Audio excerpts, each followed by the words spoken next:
They had a $236,000 tax bill. Creator in our world. Okay. $236,000 tax bill at the time that they did their taxes with the accountant. And then later they got a tax bill for like another, I think it was like $218K.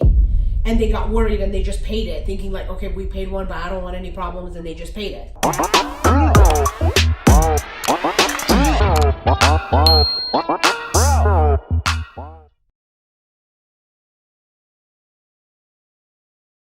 Hello everyone, welcome in, come in and have a seat.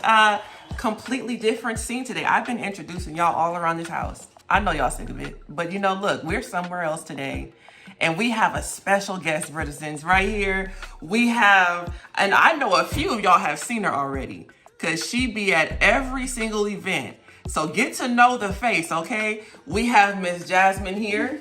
Give it up for Miss Jasmine. Thank you, thank you, thank you, thank you. Okay. I feel so special. Let's first plug in the Instagram name. Okay? We're gonna throw up the Instagram name. The Creators Tax Strategist. Yes, ma'am. Creators Tax Strategist. Instagram name alone, I think y'all, I almost swiped the mess out of your face just now. I'm good, I'm here. CEO and founder of Moments Tax Services. She has been doing her thug fizzle when it comes to helping creators manage their finances, their accounting, business, bookkeeping. She does it all, okay? And I honestly felt as though this was important for her to come on, not only for me, but for up and coming creators, mature creators who just have questions about taxes, finances, when to do stuff, why we do stuff. And it's a lot of things that I did not know. And Jasmine has been with me for Since years. You told on Berlin and I at In-N-Out Burger. Look, they're gonna go into that. Okay. She's gonna be visiting Berlin's channel and going into detail about this harassment. This is how bad that goes. Okay. You called and said, I think I see Berlin driving in some 13-year-old little girl's car. I don't remember That's how being far a back snitch. this goes. I don't remember being a snitch. I don't remember being a snitch. We've been through some trials and tribulations together, okay? A lot of it has been through financial mistakes, okay? Fair. And so I told her, I'm like, look, I'm willing to be open with the mistakes that I have made in order for it to be a teachable lesson for anybody else within my community that may encounter challenges, such tax challenges. Yeah, for sure. Because I was not prepared when I encountered my first tax challenge, and that's how I ended up in a deeper than deep hole with Mr. Uncle Sam IRS, okay? So I wanna answer all the dumb questions. You know, they say there's no such thing as a stupid question, but I wanted this to be a real comfortable setting for us to really get down to like the basics. So we decided we're gonna do a mukbang. CHILIS is doing it. We love to eat, if you didn't know. I flew from California to eat. We've been working on our fitness, but to our trainers, please. Oh, yeah. We're not gonna finish all this. No. There's 6 meals here. We're tasting. We're just tasting. We're tasting. Yeah, and okay? Brazil needed lunch for school tomorrow. I need lunch for school, yeah, you know? We're doing it. There are a lot of things happening tomorrow. We needed food for it. Yeah. Not eating this tonight. What we have here, we got a lot of things. That's gonna we take got a a long lot time. of food. We got a lot of food. Okay, what was your This here, we got some mozzarella sticks, and are these the Southwest Did you say egg the rolls? T in the mozzarella? Did you say mozzarella sticks? We're not going there. I'm just wondering what's appropriate, because English is my second language. I'm wondering, is it like mozzarella sticks? It probably is. Is it? There's is no there T a T in in there. there? There's no T? Okay. There's no T. All right, it's kind of like pizza. There's no K, but some people, you know. You heard people say pizza? Okay. You should have corrected them. I wanted to ask, is there a K in pizza? Go ahead and ask them. Go ahead and ask them. These are the brisket quesadillas. Oh, that looks good. Brisket quesadilla. We got 2 forms of quesadilla. Yeah, that one's chicken. We got chicken, no bacon in this one. Yes. Chicken, no bacon, brisket. Oh, that's the pasta. And we have oh God. Pasta. Yeah, shrimp. Shrimp, okay? Mine are the boneless wings, Nashville hot tenders, and I think Southwestern egg rolls. Yeah. We also, wait a minute, we're not done. That was the last one. We were like, we should just do it. Like, Yeah, we should just do it. That's the one that we were like, it was the last thing on the menu. Yeah. You know what? Texas cheese fries, okay? Yes. Texas cheese fries. They just threw the... They really did. Mine was Dang. already spilled. Mine was already. Ooh. Yeah. They wrong for that? Yeah. Oh, Chili's. My ranch came already pre-filled into my food for me. I think we need a gift card just for that. Ooh. Just to replace the... I think they should just sponsor the next video. No, you're right. You're right. Now, it said new on the menu. It's a wild berry lemonade. Don't ask me what kind of berries is wild in this drink. Mine's strawberry lemonade. That's I safe. stuck to that. That's Stuck safe. to the safe. Yep. How is it? This tastes like regular... There's no wild berry. Yeah, in I didn't that. think so either. When I saw that, I was like, is that horchata? It looks like Chili's. horchata. Chili's. Okay. My food came pre-ranched, and her wild berry lemonade came with no wild berries. No wild... I'm gonna use myself in a lot of these situations. I hope that y'all are willing to learn from my questions. I think everybody's goal is to get monetized as a creator, and no matter what platform that you're on, partnership, monetization is the goal. Once you get that, the first thing Google will send you is the paperwork you gotta fill out. And I think I was asking you, that paperwork, I don't even remember. The majority of us ain't reading none of that. We're looking immediately, except Yes. we want to get paid. Yes. But it's either, I know it's a W something. I don't know whether it's a W-4 or a W-9. So with that, I would love for you to explain the difference between the two. Okay. And what that means as us getting paid. Like, you know, Okay. what's coming from that. I got you. So there are both. There is a W-4 and there is a W-9. There is such a thing as both of them. A W-4 is the form that you fill out and you give to your employer who is going to hire you as an employee, which means at the end of the year, you're going to get a W-2. Right. You're working a job. You work for a company as an employee. So when you get hired, as part of that paperwork packet you get to fill out, one of the things is a W-4, which asks you like your name, your last name, your address. Are you single? Are you married? Do you have children? So that they could determine how much taxes to withhold from your paychecks that you're going to get. W-4 gives you a W-2. Exactly. Okay. W-4 is the informational form you fill out. At the end of the year, the W-2 you get from that company is your wage statement, how much you earn from them, how much taxes they withheld. That's the W-2 form you use to fill out your taxes, to prepare your taxes. Okay. Yeah? Okay. The opposite of being an employee is being an independent contractor, self-employed. Okay. In that case, like when you're a streamer or a YouTuber or any kind of creator looking to partner with someone, as you said, that company is going to send you a W-9 to fill out to collect tax information. It's a much simpler form because when you're filling out a W-9, you are working with this company in the capacity of an independent contractor, meaning you're self-employed. So you're not giving them tax information like, are you single, are you married, do you have children and stuff, because they don't care. They're not withholding taxes from your paycheck for you. You're just filling out that form to tell them, are you an individual, are you a business? Are you an individual or are you a business? In which case you would either give them your social security number or your EIN number if you're a business. When you do that at the end of the year, how much ever that company has paid you, if they paid you more than $600 in any one calendar year, they'll give you a 1099 at the end of the year for it that you use to file taxes. I know that was a lot of information. We ended on 1099. Me and 1099s have had a war with each other. And this is where me and Jasmine really locked in one-on-one, was because a 1099, I had no idea what a 1099 was. And under the circumstances that I received one, I should have been paying taxes on a 1099, which I did not know. When I received a 1099 off a certain amount of money, I was told, make sure you talk to your tax person when you get all this, when you get all the paperwork.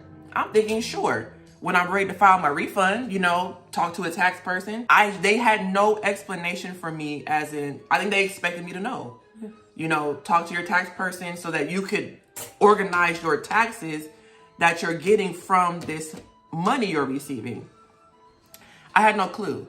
So of course, later down the line, and we can probably go into more detail on a separate video if y'all are really interested in this topic of the 1099. Because I can already say so much about what that sentence that you said is that would have prevented this and or had different results. Like, so much to say about that. Because our journey alone with this 1099 and coming out from this is it's a debacle. And you said a number, 600. I was going to ask you, at what point are you issued a 1099? But it's $600 within a calendar year. Yes. So there's two numbers that are really important to remember here. $600 is the threshold at which a company must have paid you in order for that company to have a legal responsibility to issue you a 1099. Cool? So I work for you as your editor. If you haven't paid me more than $600, you don't need to go through all that stuff of issuing me a 1099. You're fine. If you paid me $598, it's just my own business to go and report it on my tax return. Okay. If you're thinking, well, at what point does it become my business to report my self-employment earnings? It's when it's more than $400. So at any time that I make more than $400 as an independent contractor, as a self-employed person, I have to file and add a Schedule C to my personal tax return to report whatever I did to make more than $400. If a company paid me more than $600, that company now has the responsibility to issue me a 1099 that I'll use to file my taxes. What is a Schedule C? The Schedule C is the small business tax return that gets included in your personal tax return when you have self-employment income. Are you considered self-employment even if you don't have an LLC? Absolutely. Okay. You are considered self-employed anytime you earn income from a job that you are not an employee of the company. You're a contractor of the company. Say I'm working a 9-to-5 on a W-2. I'm receiving a W-2 from this job. But I'm also earning more than $600 as a self-employed content creator. How do I combine those? Do I can I get out of not telling them about this self-employment? No, because the IRS will have a copy of it. If you made more than $600, the company that gave you that more than $600 filed the 1099, sent it to the IRS. So now when you do your taxes, if you don't include the 1099 in your tax return, you submit it, the IRS is going to send you a letter and say, hey, thanks for giving us your tax return, but you forgot to include the $600 1099 that you earned. And that's even more problematic than having included it in the first place and just having gotten stuck with the tax bill. Because now they're not going to take deductions on your behalf for you. They're just going to send you a bill and say, you forgot to include this $600 1099 that XYZ Corporation paid you, and the tax liability on having earned $600 is, I don't know, let's say X, right? Mm-hmm. Had you put the $600 1099 on your own tax return, you would have probably brought that down to just $100 or $200 after your expenses. Mm-hmm. Your phone, your internet, maybe you had to buy a laptop or a computer or a camera in order to earn the money you earned in that $600 1099. If you take the expenses against it, then maybe there would have been a loss on your tax return. Mm. And in the case that you said someone's working a 9-to-5 and they get a W-2, oh my gosh, we can go in so many places with this. That person that has a W-2 job, if they're also doing something on the side to earn to earn 1099 income, and let's say they have a loss in that area on that 1099 income, now the loss they created in running this business is going to offset their W-2 income. So if you made like $20K working a 9-to-5 job and you lost $5,000 in legitimate business expenses trying to become a content creator, they're coming after this? This $5,000 loss that you had is going to come out of the $20,000. So now it's like you only have to pay taxes on $15,000 of the 20 you made over there. So yeah, if you're trying to become a content creator, you should absolutely make sure that you are keeping track of your expenses so that you know what you spent in an effort to earn this money that you're trying to earn. Should they even, up and coming, we should be saving our receipts? Should it just be a habit early on, even before you're starting? Okay. Absolutely. It should be a habit when you decide that you want to do this as a business and not as a hobby. Because there is such a thing as a differentiation with the IRS as a hobby as compared to legitimately like running a business and with the intention of earning money and doing business. What if your hobby turns into income earning? That's perfect. Can you still call it a hobby, or is it automatically your business if you're collecting these funds? Yeah, you don't want to call it a hobby if you're earning money from it, because then you're not writing off expenses against it. Okay. I mean, surely you could report hobby income, but like that's like so deep to get into. That's sticky. Okay. Yeah, like the reason why there's a differentiation between like something called a hobby versus something called a small business at the IRS and on paper in the sense of like what's considered business and being able to deduct expenses against it and not. That exists because, well, one of the reasons why it exists is because they don't want people, for example, you're a ski enthusiast and you keep wanting to go buy ski gear and you keep going to buy, like let's say you keep going and paying for ski lifting tickets and all of this stuff is really expensive and you're like, gee, I want to figure out a way to write off all these expenses on my tax return. You can't just go create a loss on your tax return and deduct and put all these expenses for all this skiing stuff you incurred if you weren't engaging in skiing with the pursuit of operating a business. Okay. You know what I mean? Okay. Like maybe you're a skiing person and you're like, hey, I really want to put together like a skiing course. Mm-hmm. Or like, I want to teach people how to ski. If you're doing this with the intention of business and maybe you have a website, maybe that offers classes, maybe you have an Instagram, you have to put this into fruition of how it's actually an activity happening with the intention of there being business at the end of it. You can't just go skiing all the time and write it off on a Schedule C and have a loss on your tax return and be like, oh, but I was trying to get practice to become a coach. Okay, do you have a website? Do you have an Instagram? Do you have any way of advertising this service? How can you prove that you're doing this and incurring these expenses, whether they end up in a profit or a loss, it doesn't matter, with the intention and pursuit of business in mind? We went so far with that, but yeah. That's why these conversations go that far. You know, if you're here for it, you're here for it. That's when you understand the whole thing as a picture best. Okay. When you get like why those things are in place that they are. Like if you didn't know that the losses you incur in your business as a independent contractor can offset your W-2 income, if you didn't know that, you might not understand why the IRS cares the difference between a hobby and self-employment, because you wouldn't know that you benefit from deducting those expenses and it offsetting your W-2. When you say losses, is that something of like money spent? Mm-hmm. Okay. And not more profit and return, right? Okay. So if you spend $5,000 in a year buying camera equipment, paying for internet, streaming services, this, that, and the other, and you generated $2,000 in your business, you now have a loss of $3,000 in your business. Okay. That $3,000 loss would offset any other earned income on your tax return, like for example a W-2 you had from a different job. These chicken things are good. I just bit into the brisket one.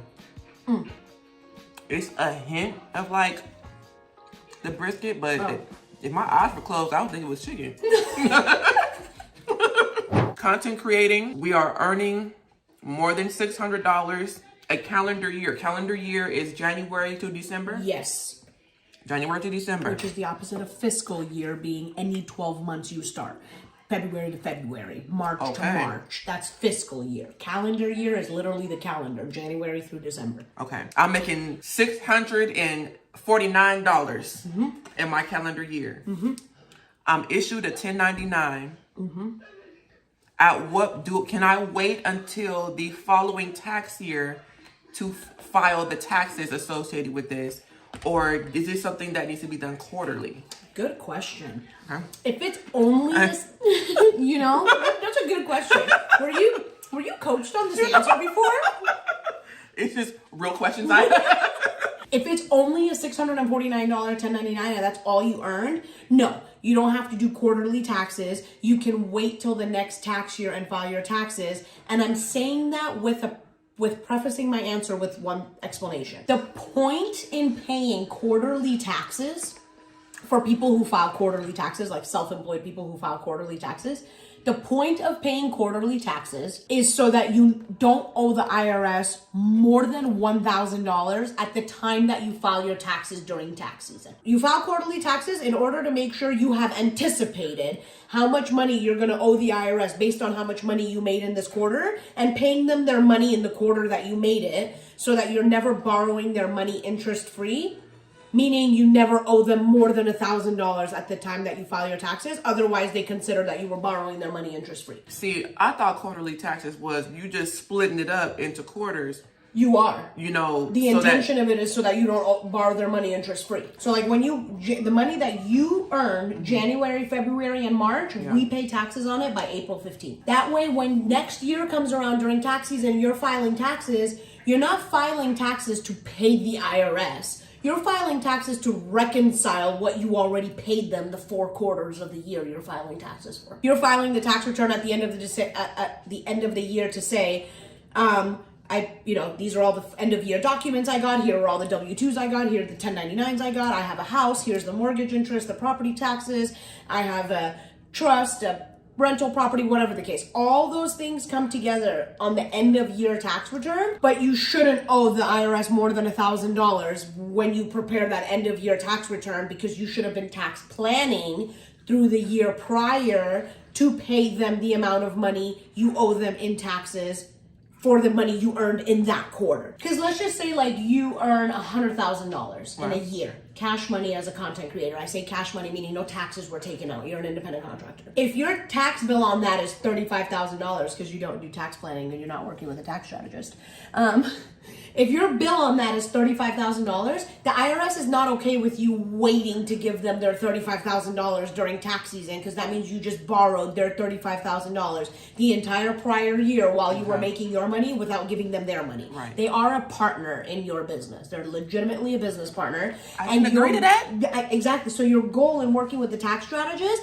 is to legally make them as little of a partner as possible, because they're the partner with the biggest legal team, with the biggest advantage, with the biggest everything. So if you want to mitigate your taxes, you should do it by applying the letter of tax law to just take advantage of what is there for you to take advantage of without getting in trouble for it. Or, hire a tax planner to make sure this gets done for you. It's worth it. The same person who earned $100,000 during the year, say they do wait, and that tax... I see it all the time. That tax year comes and I forgot,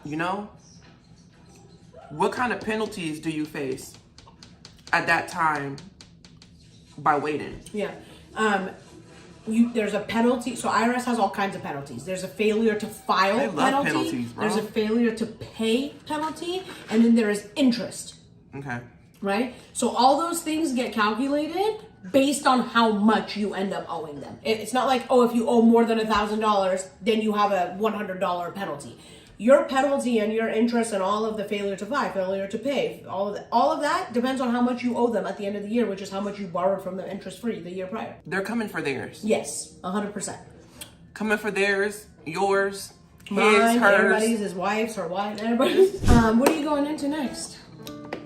I feel like going back into this one, I'm getting full already. We didn't even touch. We tried one quesadilla. We didn't even try the pasta. We haven't tried the nachos. I haven't tried this avocado roll yet. Oh, I've had one wing.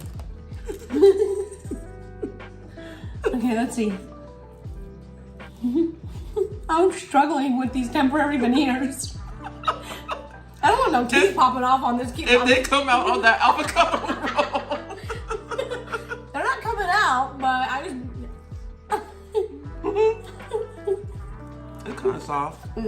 This conversation is getting heavy. But I feel like it's important. I'm trying to keep the answers like as effective and to the point as possible, but like literally explaining this all day long and getting so much feedback from specific creators, I know how to say it in a way where like you gotta understand the background to understand my answer. Like I can just say W-2 is for employees and 1099 is for for independent contractors, and then you're like, okay, and then when do I get one, or how do I get one, or what qualifies me as that, or what's But I feel like those are all the small questions that we just go along not knowing and understanding, until we're hit with it.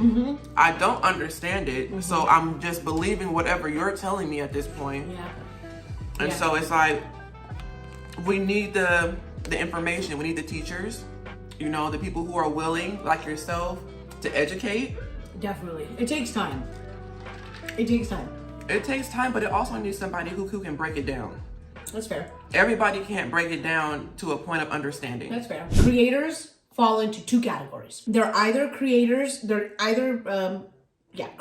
fall into category A, meaning they know no anticipation of taxes. They don't know that 1099 is coming. They have no bookkeeping, no accounting. They didn't keep separate bank accounts. They didn't do any of that. And they get a bill in the mail and they're like, oh my gosh, but they make enough money to pay it and they don't want the IRS on their back. So they pay a bill. And I just spoke to someone who literally did this. They had a $236,000 tax bill. Creator in our world, $236,000 tax bill at the time that they did their taxes with the accountant. And then later they got a tax bill for like another, I think it was like $218K.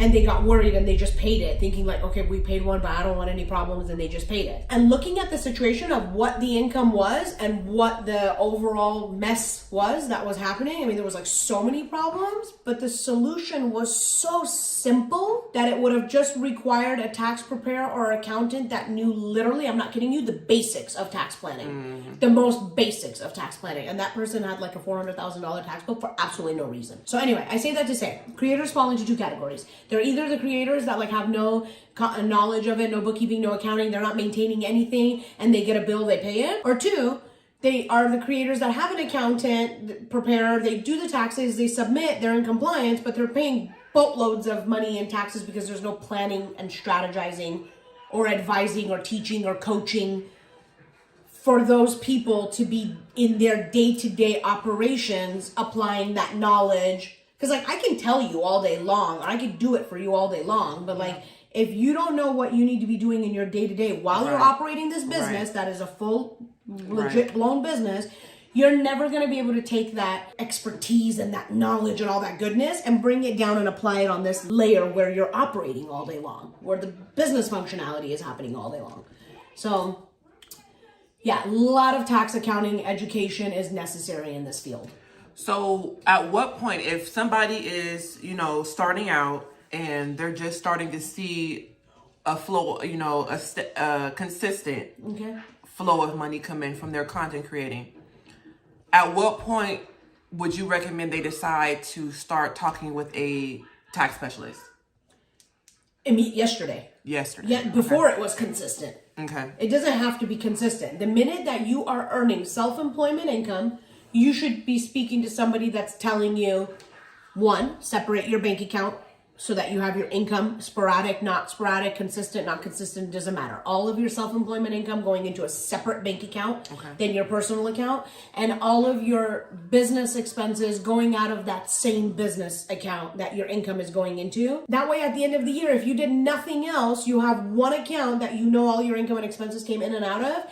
And as somebody who also sits at the table with auditors, I cannot stress enough how much your simple, mere doing of separating those things is helpful to the results of an audit, whether like the rest of the audit is in your favor or not. Not pissing off an IRS agent at the table is very important. And that starts off by having separate bank accounts from your personal accounts and your business accounts. Because like they're understanding humans of like missing a receipt here and there, and they're willing to appeal to like the credibility and likelihood of whether that's a legitimate business deduction or not. But if you don't even have separate business expenses and you weren't, or an income or bank statements or like bank accounts or no separation of you as a person versus you as a business, they don't even want to entertain the conversation. And I've seen IRS agents that have gotten so upset because of the results that they received from someone of their financials on 1 year audit, that literally in that email that she sent back, she said, well, if this is what you have for 2019, I'd love to see what you have for 2017 and 18 also. Oh, dang. 2 extra years of an audit got pulled in just because that person's 2019 was crap.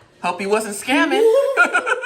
And I want to encourage y'all, because I know, you know, we have a lot of people who be doing a lot of extra stuff on their regular tax returns. You gotta find, when she said trust is a big thing when you're dealing with your money. Okay? But you have to find a tax preparer that you do trust. Because at some point, you're gonna have to get clean when it comes to your money and your finances. You can't keep claiming 10 kids. You can't keep claiming school credit that you stayed in for half a semester and you have to get clean at some point. You got to find a tax preparer that you can feel, that you trust enough that because the IRS gonna get you anyway. They're going to get you anyway, and then you're gonna be forced to explain yourself.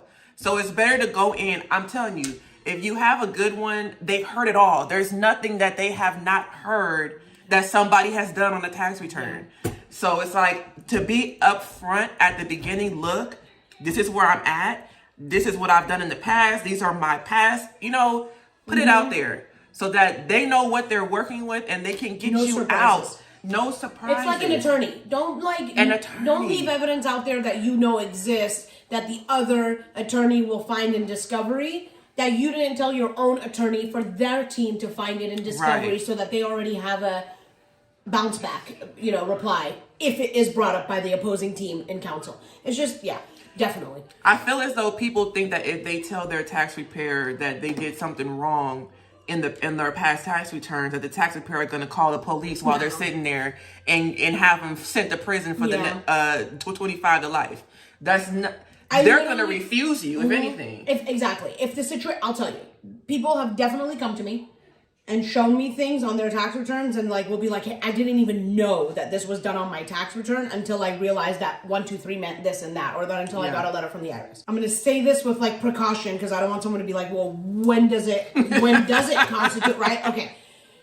I have been very honest and upfront and clear with clients when I say hey, we should amend that tax return and resubmit it, whatever the change in the results is, even if it means you owing more money. Let's just amend it. It's better for us to amend it and make the notice, bring the mistake to light, correct it, amend it, set a new tax return, rather than to wait 3-4 years for them to catch it and come back and correct the liability, and now you have penalties and interest dating back 3 years from the original due date of when that thing should have been submitted correctly. Then there are other times, like a couple weeks ago when I spoke to somebody and they showed me their tax return and they're like, I told him not to take 2,000 miles. I told him to only take 1,400, 1,800 miles. Okay, I'm not amending your tax return to change 2,000 miles to 1,800 miles. Loosely said, that would never get audited in the first place. I'm not saying your mileage doesn't get audited, but I'm saying the difference of a mile here and there isn't what would get you audited. So yes, your taxes should include full integrity, but when you go to your point of saying, when you go to somebody and you're trying to be like, hey, let me clean this all up and let me get started on a good foot, sometimes, yes, it's coming clean from something that totally requires you amending and cleaning that up and putting that on the table yourself before waiting and getting caught. And other times it's hey, now you need to do XYZ moving forward. I know based off of pure experience what amending means. Amending a tax return.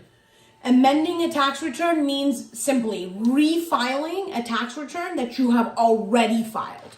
So if you've already submitted your 2022 taxes and you get another W-2 in the mail, or you get another 1099 in the mail, or you forgot to claim one of your kids, it totally happens, especially in a year when someone has a newborn baby at the end of the year and they're passing off their stuff to their accountant and the accountant doesn't realize that they just had a baby and the mom is full on, just having given birth, so she's not worried about communicating that information. So if you need to make changes to a tax return that's already been submitted, no matter what the change is, that's when you would file an amended tax return. And that's a fee, though.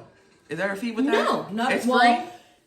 To the preparer, they're preparing a whole another tax return. So to your accountant, there's probably an engagement fee, but there's no IRS fee for changing and filing an amended tax return. I'm surprised. Yeah.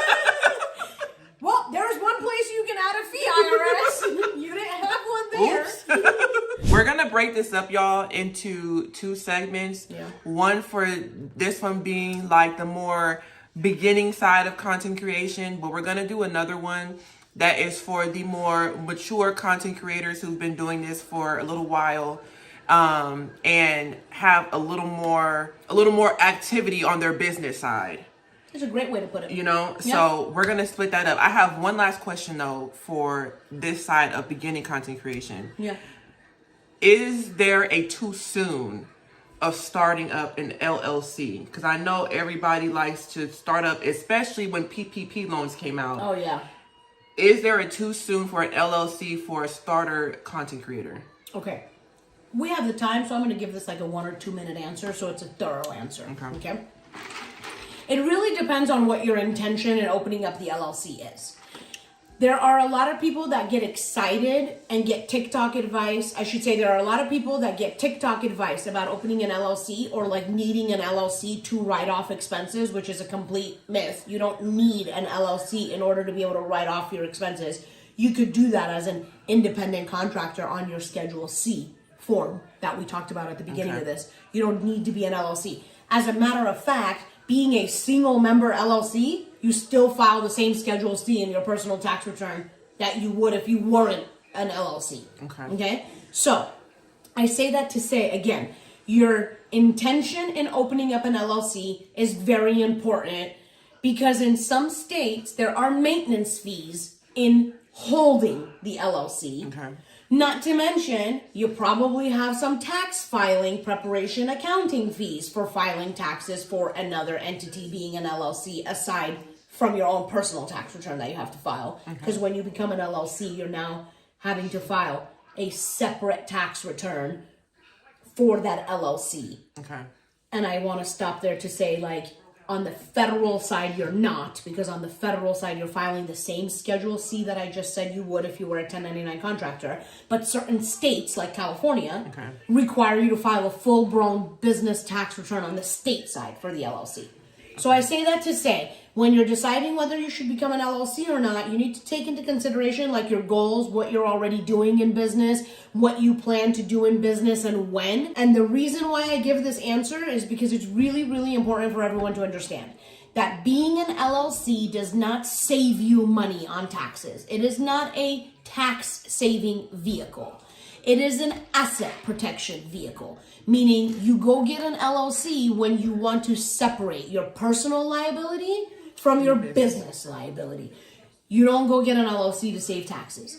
You might go get an LLC and later elect for that LLC to be taxed as an S corporation to save taxes, but you need to be earning a certain amount of income and threshold while being an LLC or even while not being an LLC to benefit from then becoming an LLC taxed as an S corporation. So again, being an LLC by itself, you would do it if you were like, hey, I'm about to start doing this business and I'm a homeowner and I don't want someone to come and sue me in my business and come and try to take my house. So I'm going to become an LLC and everything I do in my business is going to be under this LLC. And might I add, you can't just go like open up an LLC and leave it there and never do anything truly under its operation and call it being an LLC. You need to go open up an LLC bank account. You need to make sure all of your income is deposited into that LLC. You need to make sure your expenses go out of that LLC so that there's no piercing of the corporate veil. Because if you go open up your LLC, but you don't operate out of it, you don't take your income into it, you don't spend out of it, and God forbid someone does come and sue you, and they have a good enough attorney, the attorney will come and pierce the corporate veil and say, well, Britani wasn't operating as an LLC anyway, so her personal assets are the same as her business assets, and her business assets are the same as her personal assets, because there's no separation. Can you show me separation? What are you doing separately? What is the differentiation between you as Britani versus you as House of Britani? So it's not enough to just go get an LLC. You need to operate as one, and it would only be too soon if you were doing it while not treating having an LLC professionally, like operating out of it, using it, you know. So you would get it at the time you might want to use it for professionalism, presenting yourself as a company to vendors or possible sponsors, so on and so forth, but really for liability protection and asset separation. Part 2 of this series where we talk about the more established creators, that's where it really makes sense to talk about LLCs becoming S corporations, hiring people, you know, merch, sales, trademarks, you know, all of those things. Not to say that like your brand is ever too small to protect it, but those things come with fees and fines and costs and things like that. So like usually you want to be more seasoned in what you're doing so that you can afford to do those things, unless you got trust fund baby accounts that you got access to. Go ahead and share that silver spoon. Then in that case, go ahead and get you an LLC yesterday. I have been learning so much myself. You know, I feel like this is so important. The financial aspect is not talked about. Nobody talks about it, but it is the number one issue that everybody's going to share at some point or another with content creation, especially if you've never been self-employed. Oh yeah. You're always going to hit a wall and need assistance, because unless you just came from school of, you know, tax preparation and you understand from the jump what to expect, like our education system doesn't teach it. By our, I mean American. Yeah. American education system does not teach what is a W-2, what is a 1099. Right. Like, I don't understand, because you can get a job in high school here. So Right. why in high school are you allowed to get a job? And no not one know. says, how do you fill out a W-4? Yeah. Or how do you fill out any of that? That's just crazy to me. You know, I feel like, you know, that's definitely segments, bro. Like, Yeah. like We should 100%. how to fill out a W-4. Yes. Like, because they ask you sometimes about the head of household. Yes. We don't know what that means. Yeah, and a lot of people, oh my gosh, that terminology is so confusing, because a lot of people that are single, Yes. meaning they like no child, they are literally single, they live alone, they consider themselves the head of their household because they are the head of their household, right? They're not. No, because for tax purposes, you can only be considered head of household if you have a dependent on your tax return. Otherwise, you would be filing a single tax return, not a head of household tax return. I had no clue a child dictated whether or not you were head of household. I should clarify to say a dependent. A dependent. They might not be a child, they might Okay. be an adult dependent, but you have to have a dependent on your tax return for you to be considered head of household.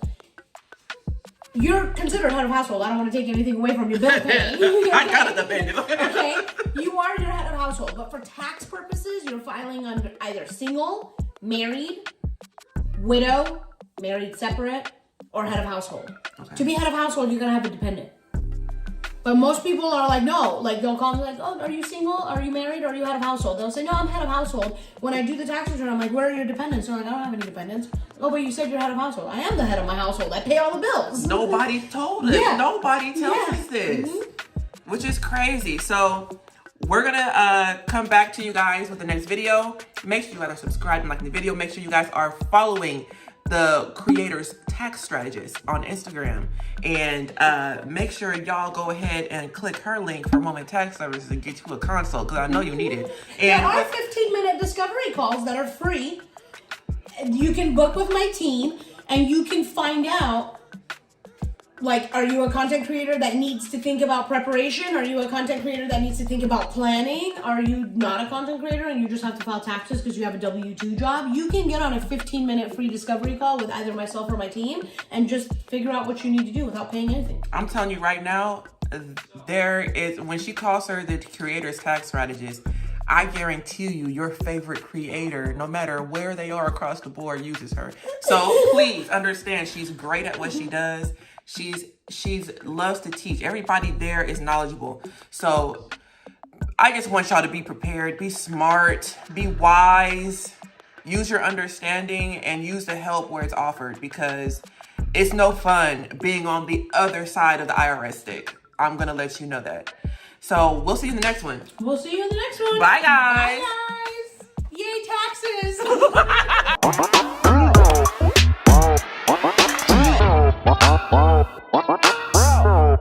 Wow.